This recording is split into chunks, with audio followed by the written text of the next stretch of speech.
ang Espiritu Santo maoy tigtudlo nato mahitungod sa mga pulong sa Ginoo. Mauna nga si Jesus niingon, kung magsulti mog dautan batok sa anak sa tao, pasabot batok ni Jesus, pasayloon rataniya. Pero kung magsulti tag dautan batok sa Espiritu Santo, di kita mapasaylo. Ngano man, kay ang pagsultig dautan batok sa Espiritu Santo mao ang pagsupak sa pulong sa Ginoo. Mas importante para ni Jesus ang iyang pulong kaysa iyang pagkatao. Ngunang nisugot ra siya ang iyang pagkatao biay-biayon, tamayon niya, ang iyang lawas isip tao, bugal-bugalan, bunogon, o ilansang sa cross. Pero matod pa niya, kung di mo mutuo nako, tuuhi ang akong mga pulong. Ngano man, kay peligro kaayo nga maimpirno ta tungod sa pagsupak sa pulong sa Ginoo. Kay ang iyang pulong, espiritu o kinabuhi niya. Kundi na ta musubay, adto na ta sa kadautan o sa kamatayon. Sige, lingiyay mong tupad na sige kag sugot sa sugo sa Ginoo. Ano bang pulong sa Ginoo? Sige kag sugot ana. Kay kita ra ba kusog kay tang musunod sa pulong sa tao? Pero kung ang pulong gani sa Ginoo mo'y imong mabati, kana tuhui dayon na. Diri sa unang pagbasa, si Abraham gitawag og amahan nato nga espirituhanon.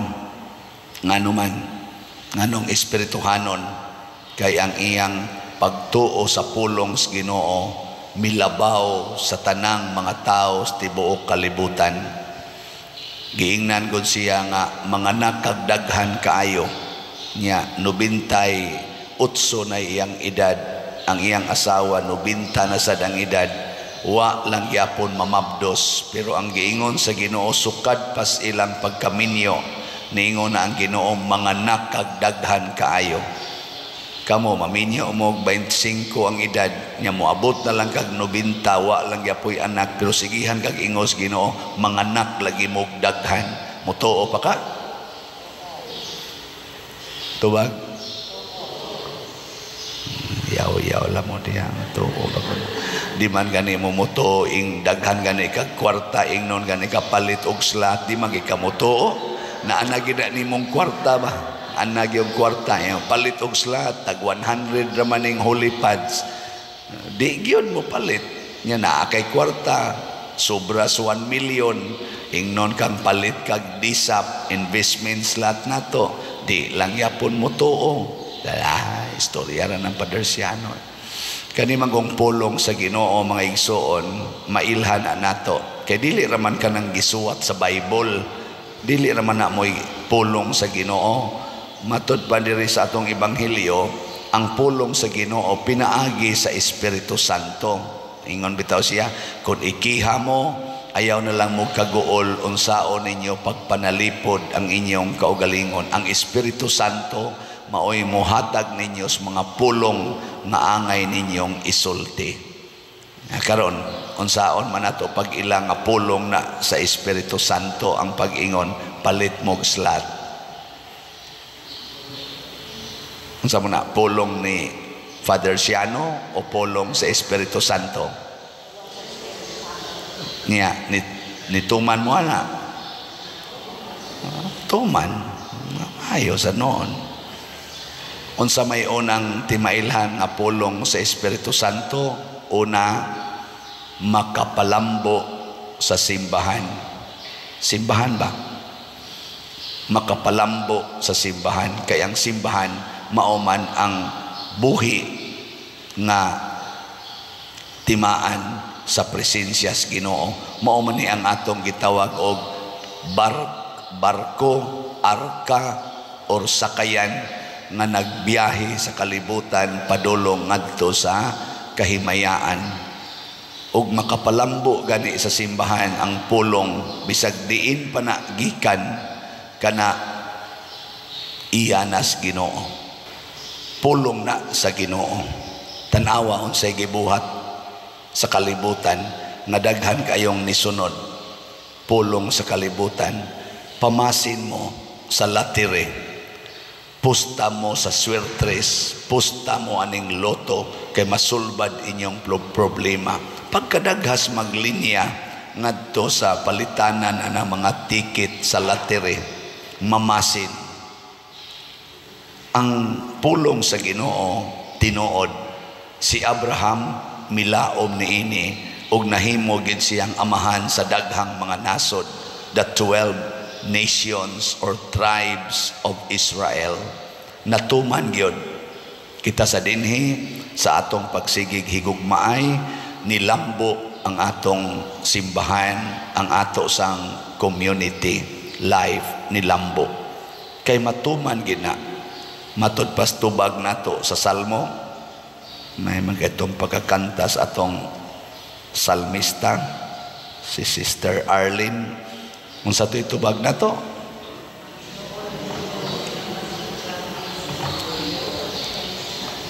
way klaro gumbul-gumbul mamudiha. Ang Ginoo na hinumdom sa iyang kasabutan hangtod sa kahangturan, dili bakakon ang Ginoo. Inig-ingon niya, unsay imong gihatag ngadto sa imong isig katao, unsay imong gihatag sa simbahan, ako ng balusan o gatusan kapilo, di gina bakak. Hingkaw niya, Pader, wag na malagi hinoon may bugas, sige lang, padayon lang, padayon. Ako bitas una, trabaho ko sa land bank, ingon na ko, salamat Ginoo, luwas na gid mi sa kalisod, na paralyzed din akong papa. Lord, ayuha taon akong papa kay naglisod naman mi ani. 1989 na nahitabo. Pagka 1990 nabungkag akong balay sa bagyong Ruping. Lord, unsa man imong gisulti? Ingon ka imong tabangan ang magbinuotan, imong tabangan ang tao nga nag-alagad nimo, nganong gasunod-sunod naman hinuon ning kadaot.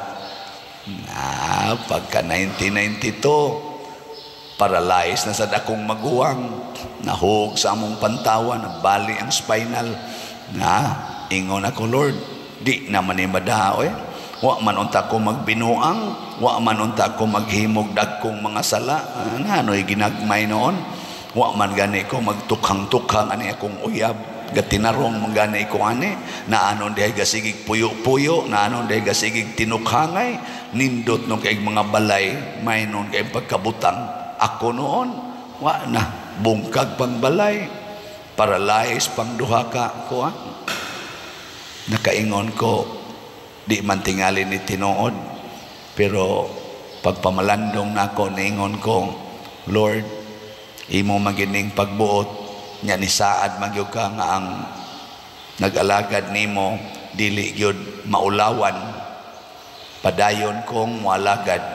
Nagipun ano na ako akong pangalagad, imbis na to choir coordinator ko sa Parokyas Guadalupe, nahimo na hinoon kong president sa Legion of Mary Curia, nahimo pa kong kaning auditor sa Paris Pastoral Council. Ako na hinoon mao'y tighatag, usakos tighatag og mga seminars sa Basic Bible Seminar, ngadtos mga kapilya, manghatag na kog recollection. Napunan na noon ba? Resulta, napari yun. Nanong tutok mamunako, nga mao man niya akong iyagian. Niya, natuman ba ang giingos Ginoo nga di gyud magkalisod ang magsunod niya? Natuman wa? Puerting tumana hangtod pagod ang daghan nga katawhan nga naglisod, nakatabang-tabang pagita hasta pas kalisod sa atong archdiocese, labi na atong pagtukod sa Kapilinya di Fatima kanang naa sa San Remigio. nakatabang ang akong pagsunod sa Ginoo, labi na gyud pag-ingos Ginoo, pamaligyag slat. Dinhi sa atong simbahan, nindot na kaya atong simbahan, bisag gamay ra ni pero nindot siya tan-awon tungod gyapon ni sa slat-slat, pabaga snaong.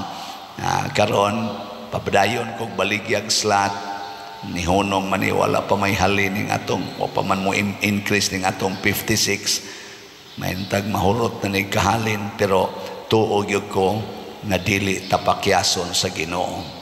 Ug mao kini ang pagtuo nga bisan pagpatyon ta, padayon unta tang motuo nga naa gyud kinabuhi nga way katapusan. Bisag maghilak na ta, motuo gid ta nga ang Ginoo muhatag gid nato kalipay.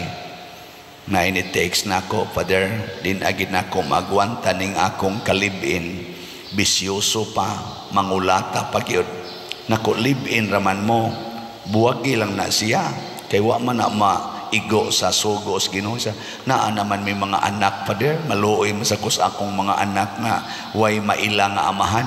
Nako mas mayo pag ang mailhan sa imong mga anak ang amahan dito sa langit kaysa kanang amahan nga nagdani mo padong sa impierno. Wa naman mo takes nako, yawan on man sa tingay to siya. Basig niingon sa tuma, di madaoy, di mada, ambot lang kanog, ni tuman ba to siya, or wa na lang sa siya ganahin ning tubay nako. Kaya mura magsakit-sakit akong gisulti nga maadto sila impierno niya. Lab man kuno kay niya, bisan kuno mga lagom iyang naong, lab man gyud kuno to niya nako. Pakasal lang mo, di man sa kuno magpakasal ang laki. Be kamo ana, unsaon man na ninyo, in love kay kas laki na namoy anak, nya nakaamgo ka nga sala di ay nya di sad siya gusto magpakasal kay manuyopay man nya tura sa laing mga babaeng gipang tukhang-tukhang nya love magyud kay nimo saman makigbuwag ka o makigunong ka ng lakiha. Bala na mo diya, wa ko'y labot sa inyong kinabuhi. Sige na, manindog na ta.